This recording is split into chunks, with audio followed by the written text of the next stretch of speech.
Hey guys, it's Amity. I wanted to talk to you today about traveling and stretching, right? Like as we travel, if we're sitting in the car for extended periods of time, we're on an airplane for an extended period of time, we're sitting in this compressed, contracted state, and we want to lengthen all back out once we stand up again.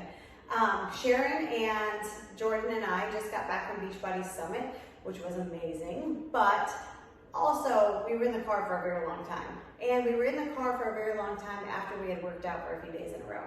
So we were feeling tight when we stopped to get gas yesterday. And we were talking about how we were just kind of feeling tight, needed to stretch. So I thought a lot of you are going to be traveling over the summer, and what a great time to talk about just a nice little stretch when you pop out at a gas station or when you get home and have a little bit more time to stretch. So start by just kind of stepping wide, bend your knees and bring your hands to your thighs.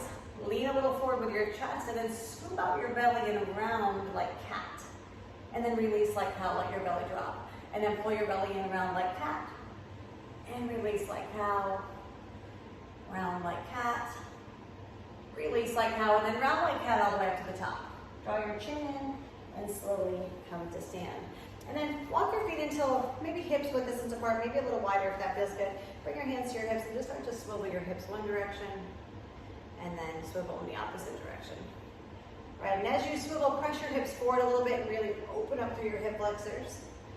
And then back and around and just kind of try to lubricate once again. Should feel pretty good.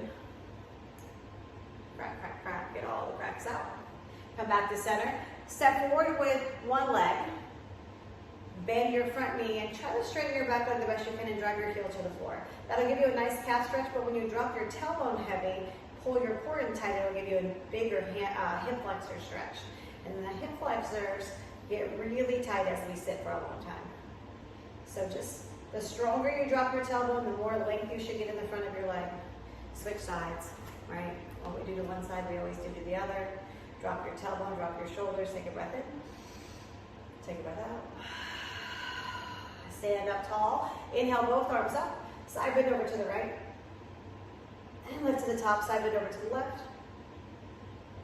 And lift to the top. Bring your hands back down by your sides and just start to rotate. Pick up your back heel as you rotate and twist and just let your low back release. It should feel really good. Nothing fancy here. Just a nice little rotation. Come back to center. Take one more side bend over. Maybe this time you step your feet in. Let one hand hold your opposite wrist. Pull and reach. Breath in, push a little deeper, reach a little further, and then come back to the top. Switch, lift, pull, push your hips, drop your shoulders, take a breath in, take a breath out, come back to the top, and then just slowly release your hands to your heart. Be grateful for this body that you have to stretch every single day, guys, and I will see you next week. Have a good one. Mwah.